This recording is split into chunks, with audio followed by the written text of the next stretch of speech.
তাহলে কি সদ্গুরুদেব ছাড়া অন্য কোনো কিছুতে ভগবানকে পাওয়া যাবে না? আবার পাওয়া যাবে।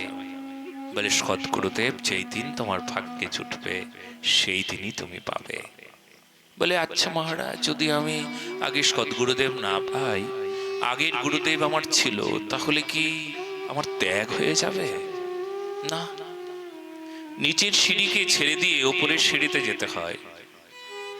তাই বলে নিচের সিঁড়ি ছেড়ে দিলে, ওপরের সিঁড়িতে যাওয়ার সময় নিচের সিঁড়িকে ত্যাগ করলে নিচের সিঁড়ি কখনো বলবে না, হ্যাঁ রে তুই বড় অপরাধ করলি, আমার এখানেই বসে থাক, আমি যা দিয়েছি এখানেই বসে থাক, তোকে ওপরে যেতে হবে না, তুই আমার সিঁড়িকে কেন ত্যাগ করলি? সে যদি বলে তাহলে ভুল বলবে, কারণ সিঁড়ি মানেই ওপরে ওঠার বিশেষ ক্রম, পর্যায়।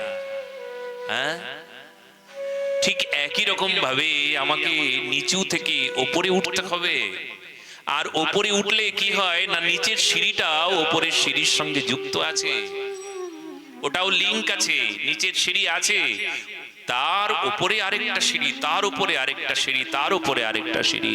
নিচের সিঁড়ি ত্যাগ করে ওপরের সিঁড়িতে যেতে হয়, তাতে নিচের সিঁড়ির কখনো কোনো সময় অমর্যাদা হয় না। কেউ যদি বলে আমাকে অমর্যাদা করলো, এটা ভুল কথা। কারণ কেউ যদি ভগবত ভক্তির আরাধনা করতে যদি সদ্গুরুদেবের চরণ আশ্রয় গ্রহণ করে, একজন গুরুদেব আগে ছিল, তার কাছে যতটুকু পেয়েছি সঠিক সিদ্ধান্ত পাইনি, সঠিক ভক্তি আরাধনা সেবা পূজা কিচ্ছু পাননি, তখন তিনি যদি সদ্গুরুদেবের চরণ আশ্রয় গ্রহণ করেন, তাহলে কোনো অপরাধ নাই, অপরাধ নাই, অপরাধ নাই, অপরাধ নাই। আর যদি কেউ বলে না আমি এখানেই থাকবো, তাহলে তার বরঞ্চ অপরাধ। বলে কি, তার কি অপরাধ গো? বলে কুসংস্কার নামক অপরাধ। তার কুসংস্কারে সে ভরপুর হয়ে আছে, সে জানে না, বোঝে না, অজ্ঞানতায় ভরে আছে। ওটাও একটা কুসংস্কার। জানো, সমাজের মানুষ কুসংস্কারে আচ্ছন্ন। গুরুদেব ত্যাগ করতে নাই কথাটি আছে, সদ্গুরুদেবকে ত্যাগ করতে নাই, কিন্তু ত্যাগ শব্দটি আছে, কোথায় আছে জানেন? আবার গুরুদেবকেই ত্যাগ করতে হয়। বলে ত্যাগ করে সদ্গুরুদেব লাভ করতে হয়।